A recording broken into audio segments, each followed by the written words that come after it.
두 번째 시간 원래 계획된 거로는 텍스트 1장 1절부터 9절 바로 들어가는 건데, 지난 시간 끝부분에 했던 부분, 그 코린토에서의 중요성과 관련된 부분, 그 중에서 바로의 코린토 선교 과정이 오늘의 우리에게 주는 의미, 그런 부분에서 조금만 생각하고 넘어가도록 하겠습니다. 제가 코린토시의 상황이라든가, 바오로 사도 당시에 코린토시의 상황이라든가, 또 코린토 공동체 구성 멤버들의 상황이라든가, 그 부분에 대해서는 제가 별도로 말씀 안 드렸습니다만, 그런 전체적으로 볼 때 삶의 뿌리를 잃고 살던 분들이 많던 곳이었다는 점을 강조했습니다. 아까 말씀드렸듯이 다양한 인종, 다양한 언어, 다양한 종교가 혼재하고 있던 코린토라는 대도시에서 바울은 유일하신 창조주 하나님과 그분께서 보내신 구세주 예수 그리스도를 선포하고, 이런 하나님께 대한 믿음 속에서 서로 사랑하며 기쁘게 살아가는 형제 자매들의 공동체를 이루시려고 혼신을 다하셨습니다. 그런데 오늘날 우리 한국 사회의 사정도 제가 보기에는 삶의 뿌리를 잃고 살아가는 분들이 많다는 점에서 바오로 사도 당시에 코린토 교회의 사정과 닮은 점이 많이 있다고 이렇게 느껴집니다. 많이 느낍니다. 우선 우리나라의 인구의 대다수는 이미 도시 생활을 하고 있습니다. 그러나 몇십 년 전만 해도 대다수가 농촌 생활을 하고 있던 그런 나라였습니다. 그러나 짧은 시기에 대다수가 도시 생활하고 아파트 생활을 하고 있습니다. 이것만 보더라도 우리 사회가 지금 얼마나 급속히 바뀐 겁니까? 또 많은 가족들이 흩어져서 살고 있습니다. 가족이 뿔뿔이 흩어져서 살고 있습니다. 학교 일 때문에, 군복무, 결혼, 직장 때문에 이사를 자주 하고 있습니다. 그래서 가족들과 떨어져 살아요. 그리고 이제는 세계화의 물결 속에서 어떤 사람은 공부 때문에도 그렇고, 어떤 사람은 해외 지사라든가 근무라든가 이런 거, 파견 근무라든가 이런 것 때문에 외국에까지 가서 삽니다. 그래서 큰 일이 벌어졌을 때 지금 그 몇 되지 않는 가족들도 함께 모이기가 어려워요. 정말 가족들이 흩어져 살고 있습니다. 또 이제는 우리나라 사람만 이렇게 흩어져 사는 게 아니라 외국으로 이주해 나가 사는 사람들 많지만, 이주해 들어오는 다른 나라 사람들도 많지 않습니까? 외국인 노동자들, 그리고 심지어 우리나라 사람들과 결혼한 다문화 관계들 많습니다. 많이 뒤섞여 있습니다. 그리고 급격한 경제 사정이나 경제 변화라든가 이런 것 때문에 요즘에 금융위기라든가 그 전에 IMF라든가 여러 가지 사정으로 일자리를 갑작스럽게 잃고 고생하는 사람들이 엄청나게 많습니다. 그리고 더 큰 문제는 제가 볼 때는 이런 앞에서 말씀드렸던 그런 것들이 배경이 되는 것이지만, 근본적으로 우리 인류의 역사 속에서 전통적으로 우리 인간이 인간답게 살아가는 데 있어서 든든한 버팀목 역할을 했던 가정이 지금의 환경에서는 그 역할을 하지 못하고 있어요. 제대로 할 수가 없어요. 아니, 못하는 역할을 제대로 못할 정도가 아니라 많은 가정이 파괴되고 있습니다. 무너지고 있어요.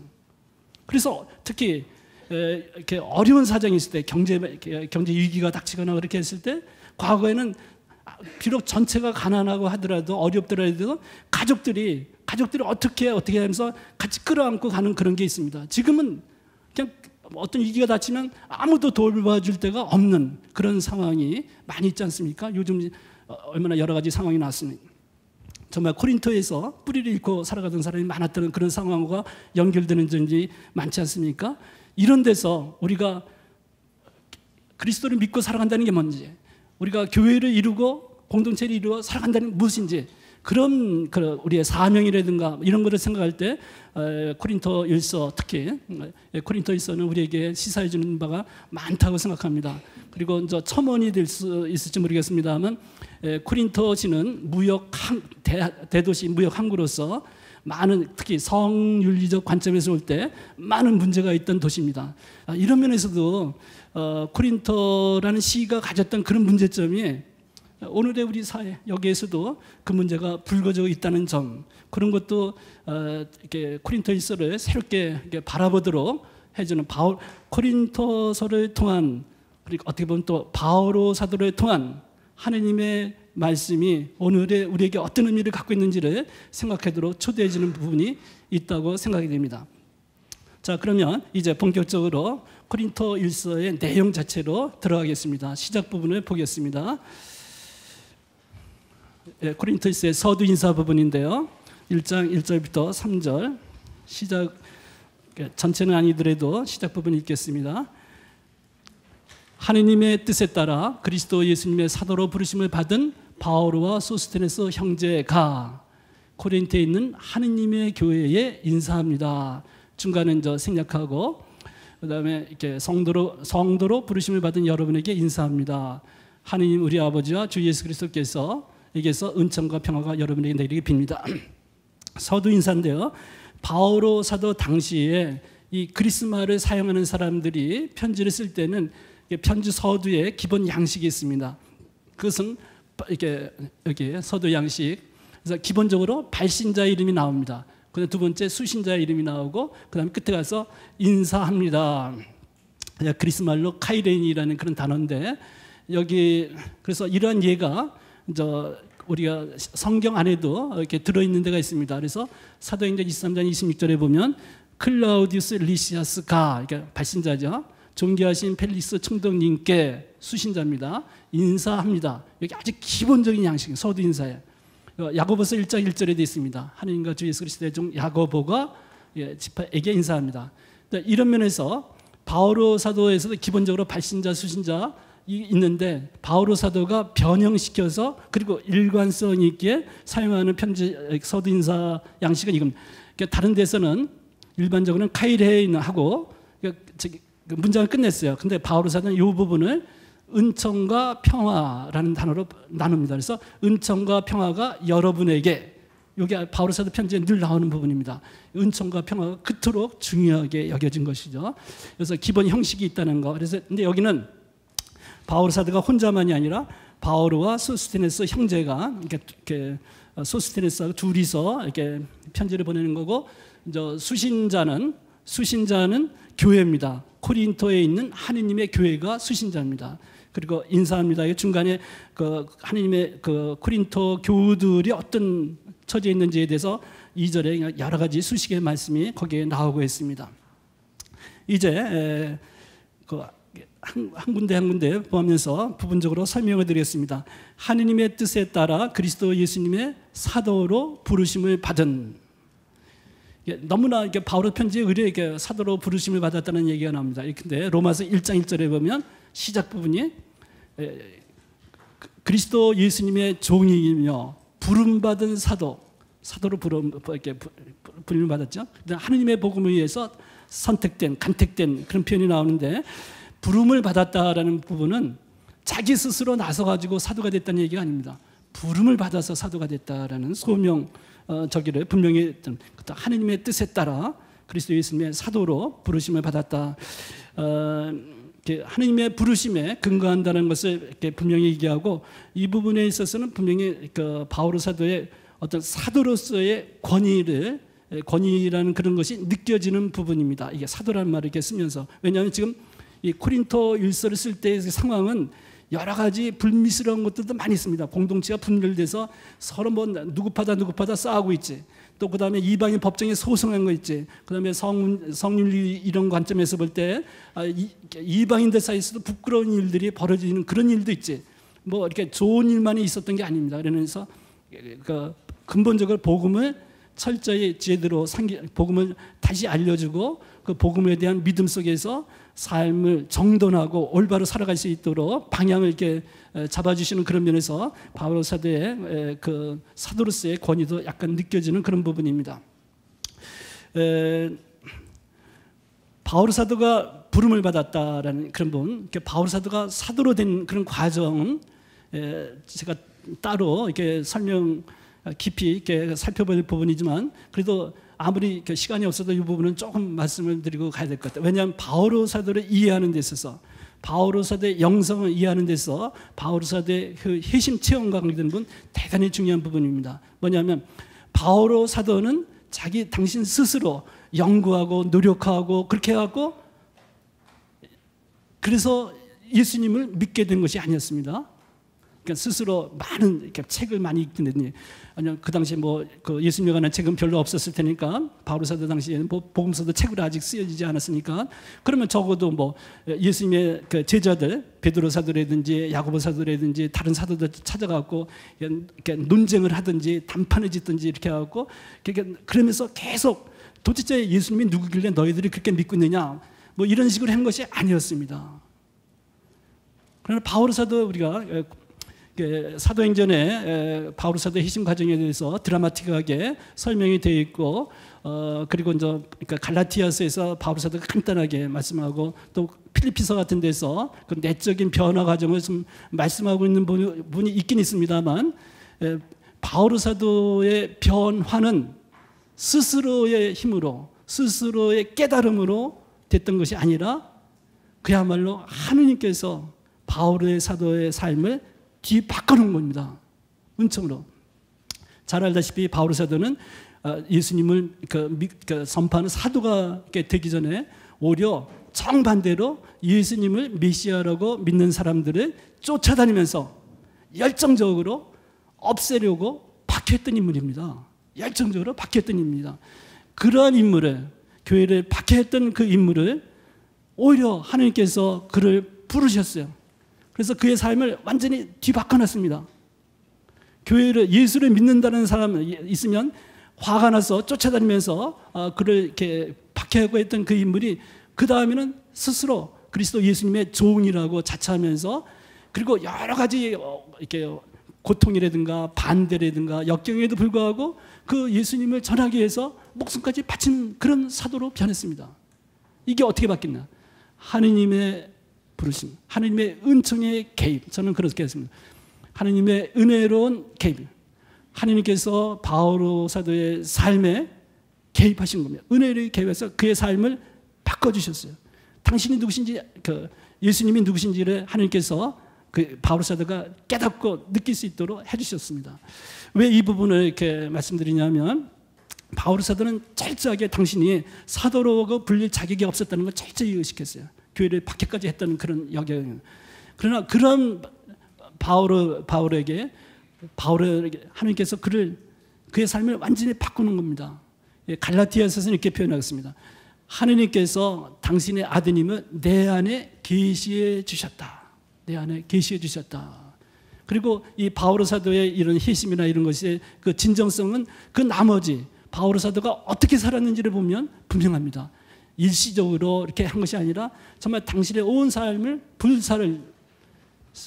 불사르게 한 그런 체험을 갖고 있습니다.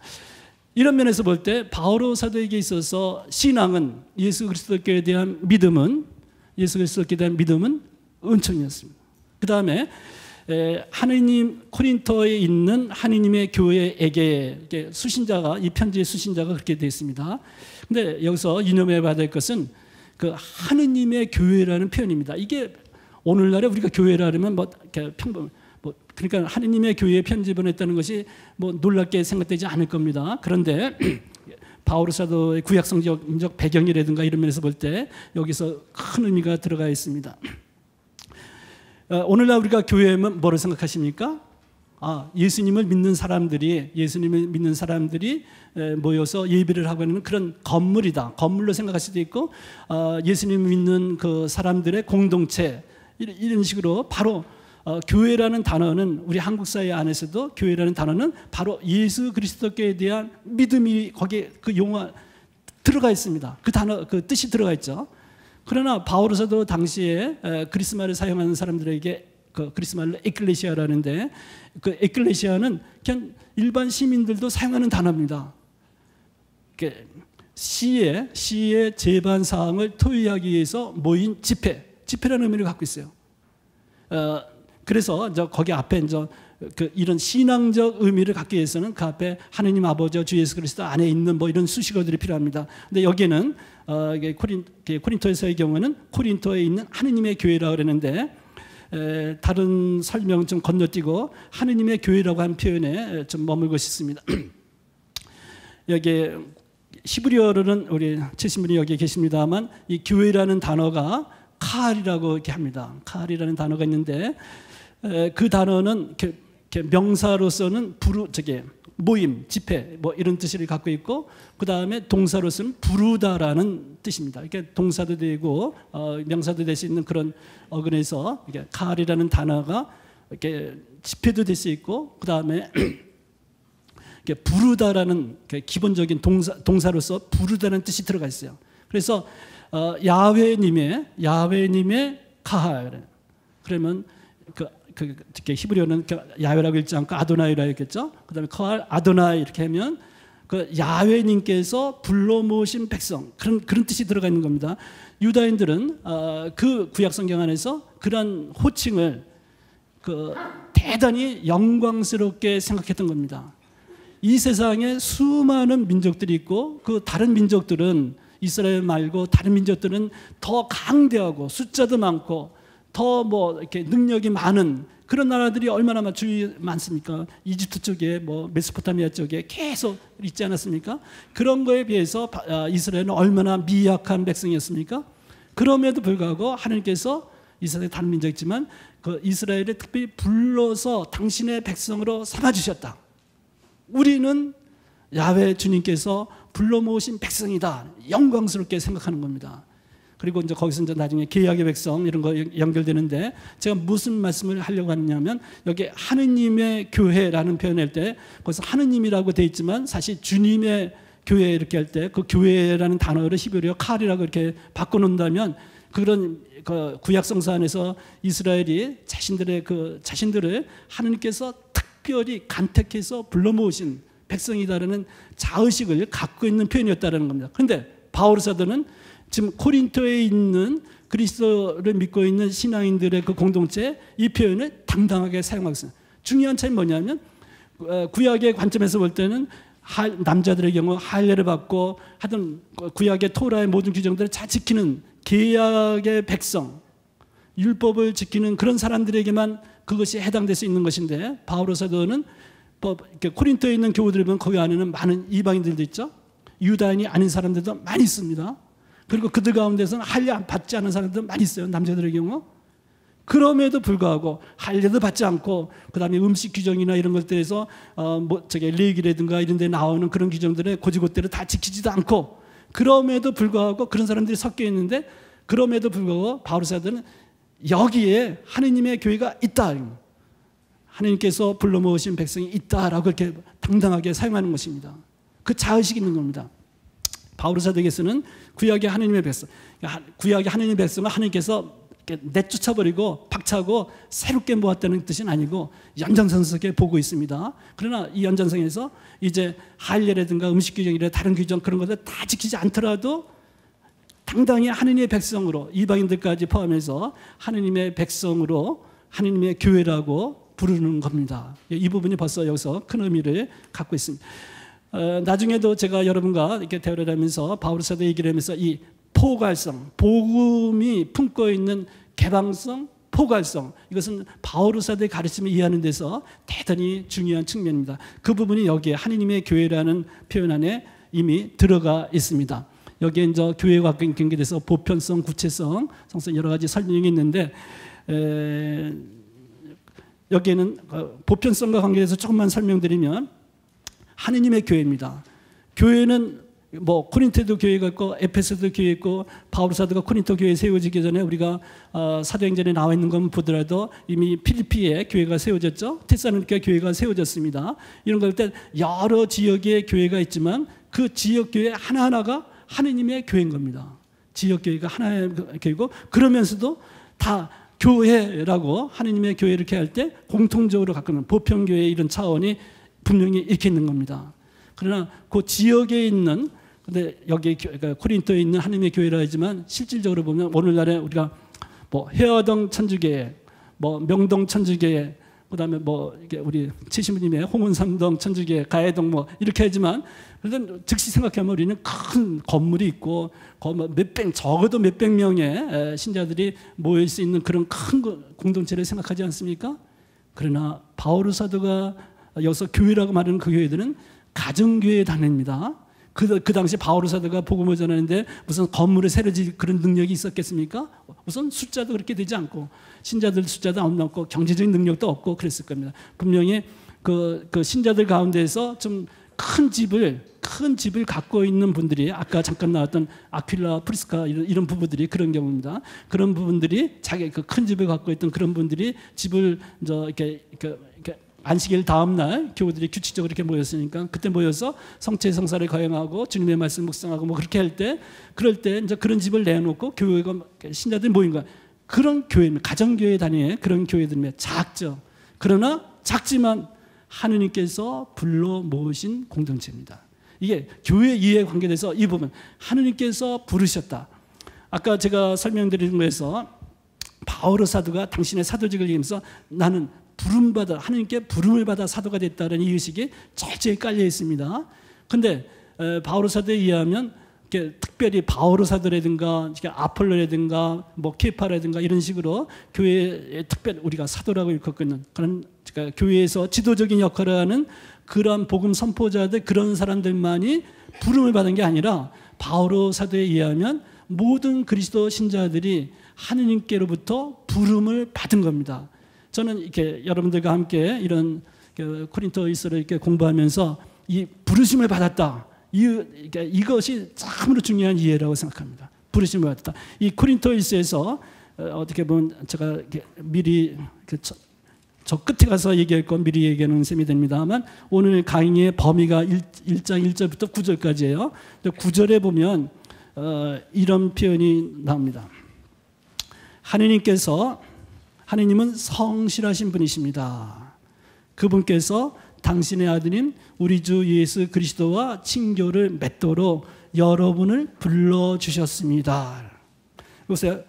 부르셨습니다 할 때 주어가 누굽니까? 주어가 뭡니까? 하느님입니다. 이게 바오로 사도께서 직접 쓰신 편지에서 보면 이게 섬세한 차이지만 부르다라는 동사에 관계돼서는 바오로 사도가 하느님을 주어로 삼으세요. 하느님께서 부르셨어요.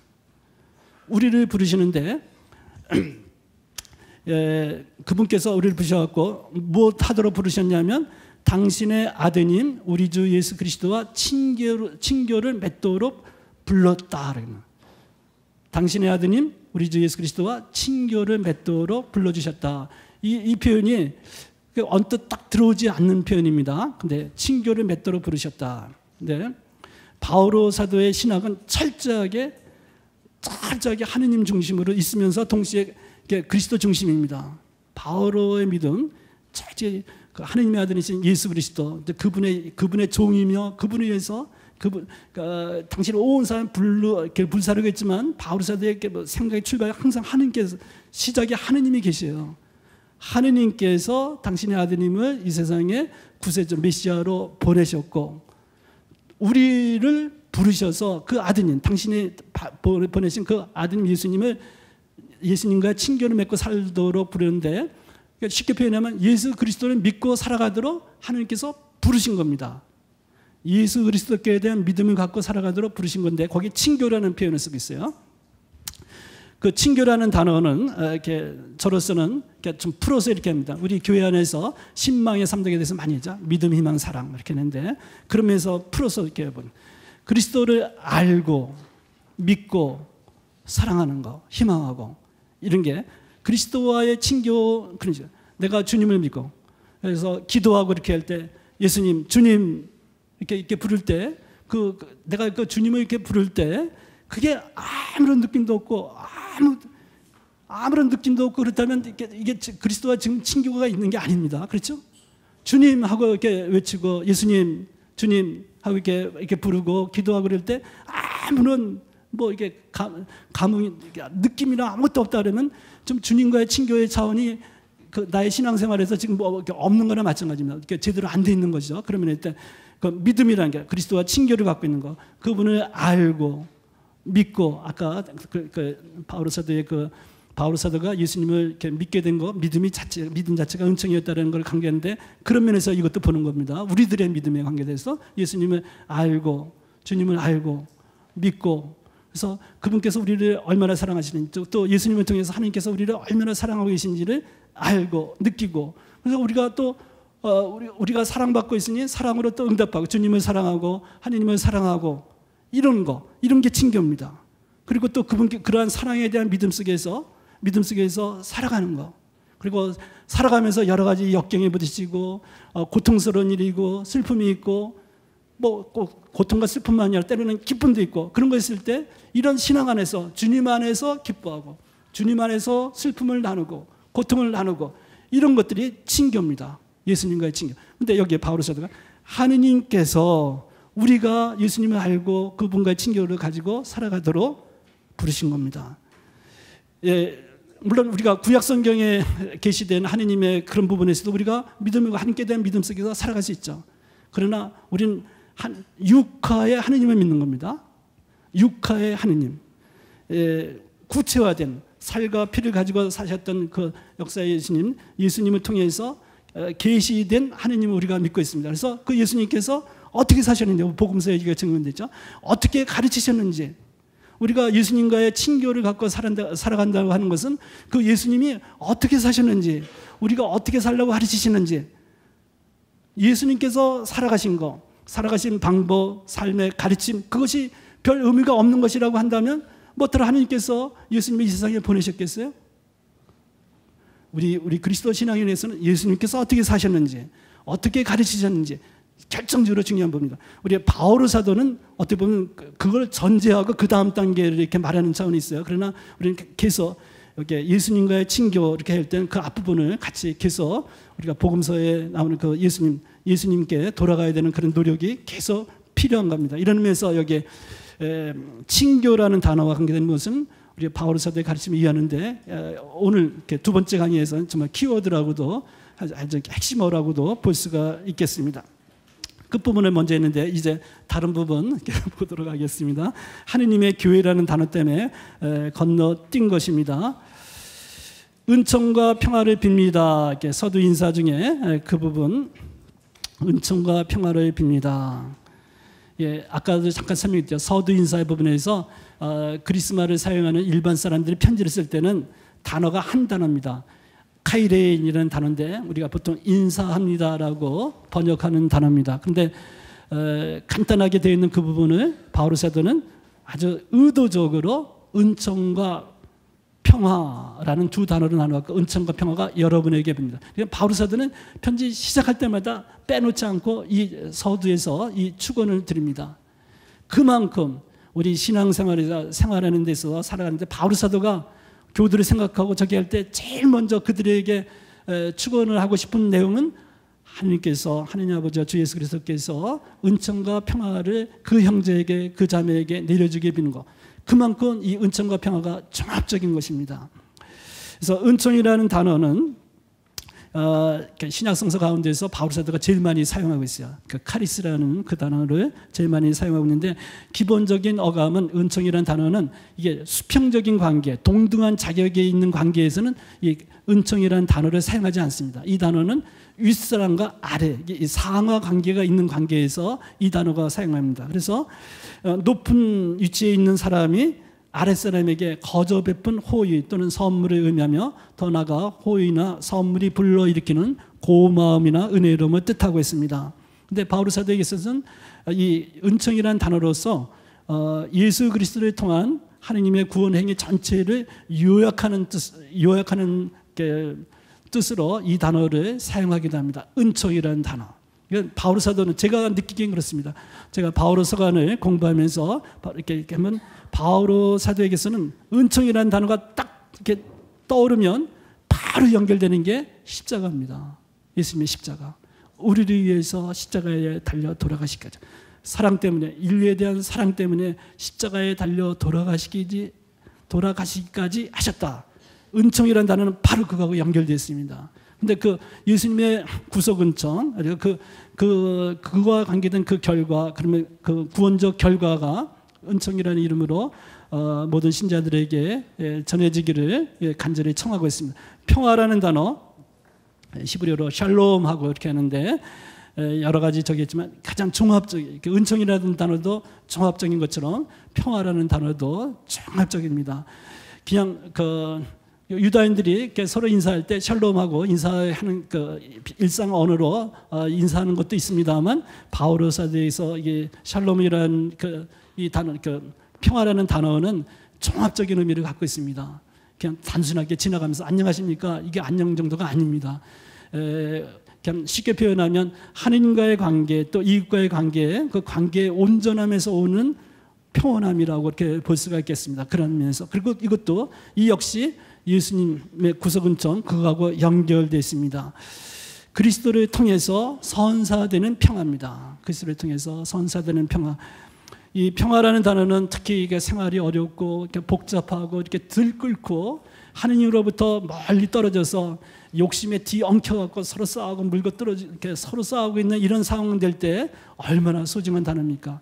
은총과 평화를 빕니다라는 거. 우리 교우들끼리 서로 이렇게 인사하고 이렇게 편지 같은 거 쓰고 또 요즘은 뭐 문자 메시지 보내고 그럴 때 그때 평화 은총 얘기 많이 쓰고 있습니다만 그 참으로 소중한 종합적인 의미를 갖고 있습니다. 그 다음에 1장 4절부터 9절 쪽에 넘어가겠습니다. 하나님께 드리는 감사의 부분 여기 4절부터 이제 9절까지의 이렇게 부분인데 바오로 사도의 편지의 그 양식을 보면 바오로 사도께서는 서두 인사 이렇게 하고 이렇게 누가 누구에게 은총과 평화가 여러분에 내리빕니다라고 하고 난 다음에 특별한 사정이 없는 한 바오로 사도는 바로 감사합니다라는 단어로 시작합니다. 감사합니다. 그리스 말에는 동사가 먼저 이렇게 나올 수가 있어요. 감사합니다. 하느님께. 그 다음에 무엇에 관해서 뭐 이런 것들이 연결되고 있습니다. 이제 감사의 문단이라고 이렇게 볼 수가 있는데 바오로 사도의 편지에서는 이게 규칙적으로 나오잖아요. 근데 만약 그게 감사의 말이 안 나오면 나와야 될 순서에서 안 나오면 이유가 있습니다. 근데 갈라티아서의 경우는 나올 자리에 나오지 않습니다. 그만큼 거기에 사정이 있었던 겁니다. 감사의 문단이라고 이렇게 했는데 이거는 이게 코린토일서 여기에만 해당되는 것이 아니라 바오로 사도 편지 전체에 관련된 겁니다. 이 감사의 문단에서 기본적으로 하나님께 감사를 드리면서 얘기는 수신자들의 현재 상황에 대한 진단과 칭찬 같은 것이 되겠습니다. 때로는 꾸중할 때도 있지만 되게 현재 상황과 연관돼서 말씀을 하시고 그 다음에 편지를 쓰게 된 동기가 은근히 암시되어 있습니다. 그리고 핵심 메시지가 거기 간략히 소개됩니다. 짧지만 바오로 서간에서 이 감사 문단이 나름대로 역할을 하고 있습니다. 제가 오늘 여러분과 이 시간을 가지면서 강조하고 싶은 부분은 이 감사의 중요성입니다. 바오로 사도에게 있어서 감사가 얼마나 큰 중요성을 갖고 있는가 그런 면에서 말씀을 드리고 싶습니다. 아까도 말씀드렸듯이 바오로 사도에게서는 편지 서두 인사 은총과 평화가 여러분 내리를 빕니다. 그러면 그 다음에 우선 시작하는 게 감사합니다. 하느님께 또 여러분들을 생각할 때 뭐 이렇게 바로 연결됩니다. 감사가 얼마나 중요한 것인지가 바로 바오로 사도의 이런 면에서 나오고 또 바오로 사도의 편지에 보면 여러 곳에서 당신 자신이 하느님께 감사드리고 있다는 얘기도 하면서 또 교우들에게 적극적으로 감사하십시오라고 적극적으로 권고를 하고 계십니다. 가장 권고와 관계돼서 감사에 대한 권고에 대해서 이게 제일 유명한 말씀이 테살로니가 1서 5장 18절에 나오는 말씀입니다. 모든 일에 감사하십시오. 근데 그 부분에 대해서는 잠시 후에 별도로 더 말씀을 드리겠습니다. 일단 지금 이게 코린토 1서의 상황에서 기본적인 거 먼저 말씀을 드리겠습니다. 바오로 사도가 감사를 그토록 강조하고 있는 이유는 바오로 사도에 의하면 우리 그리스도 신앙의 출발점은 인간의 행동이 아니라 하나님의 은총이기 때문입니다. 우리 그리스도 예수님 믿고 살아가는데 그 출발점이 뭐냐? 우리 인간이 뭐 해놓은 어떤 일 때문에 우리가 그리스도 신앙을 시작할 수 있는 게 아닙니다. 하나님의 은총입니다. 아까 바오로 사도 케이스를 보면 더 분명하죠. 바오로 사도가 예수 그리스도를 아는 예수 그리스도의 대한 믿음의 생활을 시작할 때 바울 사도는 정말 하느님 앞에 내세울 게 없었어요. 오히려 죄인의 입장이었습니다. 예수님은 물론 바울 사도는 당신이 하느님의 뜻을 거스르고 있다라고 처음에는 생각 못했던 거죠. 오히려 예수님을 믿는 사람들을 박해해야지 그것이 하느님의 뜻이라고 생각했던 거죠. 잘못 이해했던 거지만 아무튼 바울 사도는 나중에 깨닫고 보면 하느님의 뜻을 거슬려서 자신이 행동했다는 것을 나중에서야 깨달았습니다. 아무튼 자신의 행동 전혀 하느님 앞에 내세울 게 없습니다. 그것이 아니라 하느님의 은총으로 됐죠. 또 우리의 그 후대의 다른 신앙인들의 경우에 있어서 바울 사도의 케이스는 뭐 예외적이라고 어떤 사람이 주장할지 모르겠지만 근본적으로 바울 사도가 말하는 그 가르침을 바탕으로 얘기할 때는 우리 신앙생의 출발점은 아무리 좋은 일을 했다고 선행을 했더라도 그 선행이 바탕이 아닙니다. 우리 그리스도 신앙의 출발점은 하느님의 은총이 출발점입니다. 하느님의 은총이 출발점. 그렇기 때문에 인간이 하느님을 향하여 그러니까 기본적인 뭐냐면 우리가 무언가를 하느님께 해드리기 전에 하느님께서 먼저 우리에게 은혜를 베푸셨다. 이게 복음과 관계돼서 제일 기초적인 얘기입니다. 이거에 대해서는 여러 가지로 더 많은 얘기가 필요한 것인데 기본적인 것만 얘기하고 그렇기 때문에 이런 은총을 베푸신 하느님 그 하느님께 인간이 응답할 수 있는 가장 기본적인 태도는 합당한 태도는 감사로 응답하는 겁니다. 베푸신 은총에 대해서 감사로 응답하는 겁니다. 이 감사가 우리 신앙행에서 가장 기본적인 자세로 바울 사도는 저는 봤다고 생각합니다. 감사가 가장 기본적인 겁니다.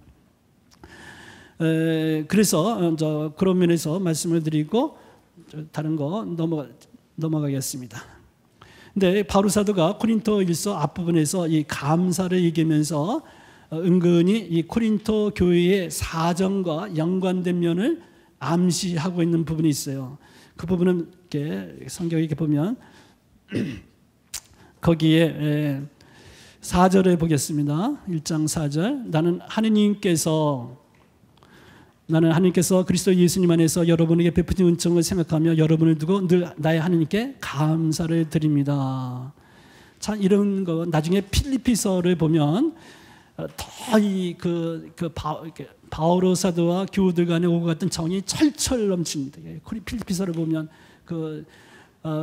바오로 사도 편에서는 필리피 교우들만 생각해도 즉시 하느님께 감사드리고 또 기뻐지고 또 교우들 편에서도 반대로 그랬습니다. 여기도 그 흔적이 좀 보입니다. 필리피서 그쪽만큼은 그렇지는 않지만 여기도 그래서 여러분에게 베푸신 은총을 생각하며 여러분 두고 늘 하느님께 감사를 드립니다. 그러면서 여러분은 그리스도 안에서 어느 모로나 풍요로워졌습니다. 어떤 말에서나 어떤 지식에서나 그렇습니다. 여기 풍요롭다.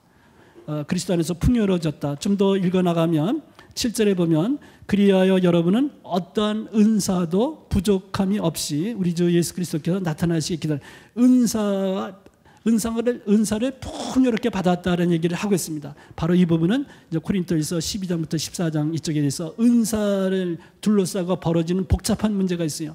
어떤 사람은 자기가 받은 은사가 최고라고 생각하면서 우쭐해 있고 그런 은사 받지 못한 사람을 약간 내려다보고 업신여기는 듯한 그런 태도를 가진 사람이 있고 또 어떤 사람들은 그런 은사 받지 못했다고 주눅이 들어가고 있고 또 그런 은사 받은 사람 뭐 질투하거나 은근히 부러워하고 그러면서 나는 뭐야 하는 이런 식으로 이렇게 자격지심 같은 그런 상태에 있는 사람들도 있습니다. 그런 배경에서 이 은사 풍요로움 이런 거 또 지식에 관계되는 거 코린토는 전형적으로 아주 그리스적 헬레니즘 문화가 꽃피었던 그런 도시입니다. 그런데 그 그리스 사람들은 지혜를 숭상해서 지혜라든가 지식 그런 거를 굉장히 추구하고 있던 그런 문화였습니다. 그런 면에서 또 이렇게 언변이라든가 수사학이라든가 이런 거 관계된 면에서 계속 휩쓸리고 그런 것을 찾고 심지어 교회 안에서마저도 신앙인들 안에서 언변이라든가 이런 세상적인 지혜를 앞세면서 이렇게 문제가 생기는 것들이 있어서 그런 것들이 은근히 그런 것과 관계된 것이 여기에 암시된 면도 있습니다. 여기에 자세한 것을 설명하는 것이 여기서 목적은 아니고 이제 아까 미루어 두었던 감사에 관계되는 그런 부분들을 보도록 하겠습니다. 오늘날의 교회 안에서도 바오로 사도의 감사의 태도가 살아나야 하겠습니다. 교회 지도자들과 일반 교우들과의 관계에서는 물론이고 교우들 상호 관계에 있어서도 사도 바오로가 여러분을 두고 언제나 하나님께 감사를 드립니다 하였듯이 다른 사람들에게 내려진 하나님의 은총을 인정하고 알아보고 서로 진심으로 하나님께 감사드릴 수 있다면 얼마나 좋겠습니까? 우리가 이웃 사람들에게 일어나고 있는 좋은 현상을 두고 시기심이나 피해의식을 가지지 않고 은총의 원천이신 하나님을 먼저 생각하고 그분께 감사를 드릴 수 있다면 얼마나 좋겠습니까? 그렇게 된다면 우리의 신앙생활은 훨씬 더 기쁘게 변화될 수 있다고 저는 생각합니다. 그런데 우리는 하나님께서 우리에게 이미 부족함이 없이 풍요롭게 베푸셨음에도 불구하고 그것을 알아보지 못하고 다른 사람들 것만을 바라보고 쳐다보고 비교하면서 시기하고 자신이 가진 것을 늘 부족하다고 안다라는 것 같은 처지에 있을 때가 드물지가 않습니다. 감사에 관한 바오로 사도의 말씀은 그런 면에서 우리에게 새롭게 생각하도록 말해주고 있습니다. 이제 강의를 마무리할 시간이 거의 다가왔는데 아까 미루어뒀던 테살로니가 1서에 나오는 감사하십시오라는 그분과 관계돼서 조금만 설명을 드리면서 마칠까 합니다. 테살로니가 1서 5장 18절에 모든 일에 감사하십시오. 다른 번역에서 만사에 감사하십시오 이렇게 나오는데 그 다음에 이어져 있는 말이 뭐가 있냐면 이것이 그리스도 예수님 안에서 살아가는 여러분에게 바라시는 하느님의 뜻입니다라는 문제입니다. 이것이 하느님의 뜻입니다. 굉장히 강한 표현이에요. 그런데 거기서 이것이라는 지시대명사가 거기에 감사하십시오라만 이렇게 연결된 건 아닙니다. 문장을 보면 그 앞에 문장이 뭐가 있어요? 언제나 기뻐하십시오. 이게 테살로니가 1서 5장 16절입니다. 언제나 기뻐하십시오. 끊임없이 기도하십시오. 그 다음에 세 번째가 모든 일에 감사하십니다. 기쁨, 기도, 감사합니다. 이게 같이 연결되어 있는 겁니다. 여기에서 설명. 이것이 하느님의 뜻입니다 라고까지 강력하게 말씀하시는데 아까 부르심에 관계되는 주제에 연결시켜서 말씀드려요. 근데 아까 하느님께서 그리스도 예수님과 친교를 맺도록 여러분을 부르셨습니다. 9절에 나왔어요. 기본적으로 하느님께서 부르신 겁니다. 그리고 바울 사도의 표현에 보면 여기에 그리스도 예수님 안에서 살아가는 그리스도 신자들은 그리스도 예수님 안에서 살아가는 사람들입니다. 바울 사도의 표현을 이렇게 본다면 하나님께서 그렇게 그리스도 예수님 안에 살아가다. 그래서 그리스도 예수님 안에 살아가도 하나님께서 부르셨어요. 그리고 부르신 그들에게 우리 그리스도 신자들에게 하나님께서 바라시는 뜻이 뭔가 할 때 그것은 복잡하게 다른 여러 가지 다른 식으로도 표현할 수 있지만 이 테살로니가 1서 여기에서는 단순하게 기뻐하십시오. 늘 기뻐하십시오. 끊임없이 기도하십시오. 모든 일에 감사하며 사십시오. 이겁니다. 이게 하나님의 뜻이라고 그러는 거예요. 얼마나 이렇게 중요한 말입니다. 물론 다른 거 뭐 복잡하게 다른 거 섞여서 말씀드리지만 굉장히 단순한 거지만 저는 바로 이런 차원 때문에 우리가 복음을 산다는 말을 하는 겁니다. 복음을 사는. 복음이라는 단어가 뭡니까? 말뜻 자체로 기쁜 소식, 복된 소식입니다. 우리는 신앙을 근본적으로 우리 그리스도 신앙 이야기에 그리스도 신앙을 갖고 있지 않다. 그리스도 신앙을 갖게 할 때 우리는 복음을 믿음으로 받아들였다고요. 그리고 복음을 산다고 그러고 그리고 신앙을 갖고 있지 않은 사람에게 복음을 전할 때 복음을 전한다고 하면 말끝마다 복음이라는 단어가 들어가 있어요. 거기 기쁨이라는 단어는 단어를 다른 거로 쓰면 몰라도 단어 자체 안에 기쁨이라는 요소는 분명히 들어가 있는 겁니다. 근데 우리 그리스도 신앙생활에서 이 기쁨이라는 요소가 완전히 빠져버린다면 저는 뭐가 문제가 있다고 생각합니다. 기쁨은 굉장히 우리 그리스도 신앙에서 중요한 요소입니다. 근데 문제는 이 기쁨은 감사하고 기도하는 거하고 아주 직결되어 있는 겁니다. 감사하고 기도하는 거하고 연결되어 있습니다.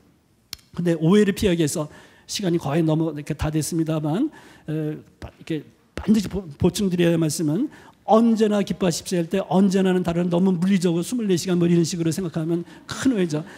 뭐 논스톱으로 계속 웃고 있으면 이게 정상이 아닙니다. 정상이 아니죠. 그리고 같은 바울 사도께서 말씀하실 때 로마서에 가보면 바로 우는 사람과 함께 울고 기뻐하는 사람과 함께 기뻐하십시오라고 그런 겁니다. 거기 그 말대로 고대로 한다면 24시간 연속적으로 24시간이 아니라고 하더라도 우리가 자는 시간 빼놓고 하더라도 항상 웃으라는 그런 뜻으로 말하는 건 아닙니다. 그러니까 바울 사도가 말하는 거는 정말 어떤 처지에 있어서나 그러니까 자기 기분에 맞고 자기가 뜻한 대로 되고 그럴 때만 기뻐하고 그렇지 않을 때는 슬퍼하고 그냥 처져하고 그렇게 살라는 게 아닙니다. 실제로 바울 사도의 삶 자체를 보면 기쁨에 대해서 가장 많이 말씀하시는 것이 필리피서예요. 근데 그 편지를 쓰실 때 바울 사도는 감옥에서 언제 돌아가실지도 모르는 그런 처지에 계셨어요. 환난 속에 계십니다. 환난 속에서도 그럼에도 불구하고 기뻐할 수 있는 게 있다는 얘기입니다. 바울 사도가 증언하고 있고 많은 우리 순교자들이 그것을 증언하고 있죠. 그럼에도 불구하고 기뻐한다. 고난 그 자체를 기뻐하라는 얘기는 아닙니다. 고난 자체를 기뻐하라고 우리 교회에서 가르치는 거 아닙니다. 성경에서 가르치는 고난에도 불구하고 기뻐하는 차원을 말하는 거죠. 그리고 기쁨, 우는 사람과 슬퍼하는 사람과 함께 슬퍼하고 울고 기뻐하는 사람과 함께 기뻐하라는 그런 뜻의 단계의 뜻이 또 산상설교 진복 8단에서도 예수님께서 말씀하신 거기도 표현됐듯이 사랑 때문에 아파하고 슬퍼하고 그런 것이 있을 때 그런 것이 포함되어 있는 기쁨입니다. 그런 것이 포함되어 있는 상태에서의 기쁨이 차원입니다. 기도도 그렇고. 그래서 이제 요약해서 보면 오늘 전체 강의에 감사에 관계되는 거로 마치는 것을 저는 행복하게 생각합니다. 그리고 중요하다고 생각하고요. 그런데 제가 볼 때 우리 최 신부님도 계시고 저도 있습니다만 모든 신부님들, 주교님들 그렇게 할 때 모든 신자들이 성당할 때 기쁜 마음으로 가서 성당에 가고 기쁘게 신앙생활을 간절히 원할 겁니다. 또 여러분 자신도 마찬가지일 겁니다. 근데 바오로 사도의 가르침을 바탕으로 해서 볼 때 가장 중심되는 원리는 우리는 어떻게 하면 정말 기쁘게 신앙생활을 할 수 있는가? 바오로 사도의 가르침에서 나오는 것은 기도하고, 기도하고 그러니까 감사할 줄 알고 기도할 줄 알 때 기쁨은 따라오는 차원이 있는 겁니다. 그래서 근본적으로 하느님께 되죠. 근본적으로 가장 기초적인 하느님께서 우리에게 우리의 인생을 선물로 주신 것이다. 사랑으로 우리에게 이 인생을 선물로 주신 것이다. 그러니까 감사하면서 받아야 되는 거예요. 감사하면서 받고 근본적으로 이 관계 하느님께 대해서 감사하는 마음으로 갖고 이 감사하는 마음 속에서 이웃에게 감사하는 태도가 이어지는 연결되는 겁니다.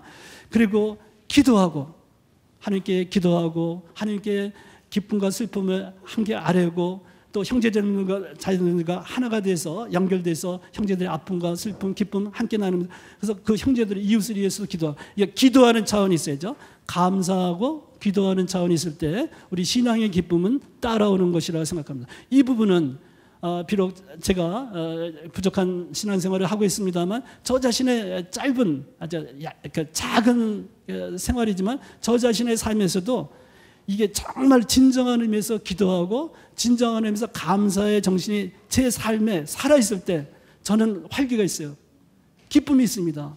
그리고 세상에서 닥치게 되는 제가 겪은 고통이라든가 아픔은 아주 작은 것에 불과하지만 그래도 그런 것을 여유 있게 바라보고 좀 더 여유 있게 바라보면서 정말 그 든든한 마음으로 여러 가지 어려운 일도 받아들일 수 있는 관계가 형성되는 것 같아요. 이웃과의 관계도 그런 의미에서 더 여유 있게 대할 수 있는 부분이 있는 것 같습니다.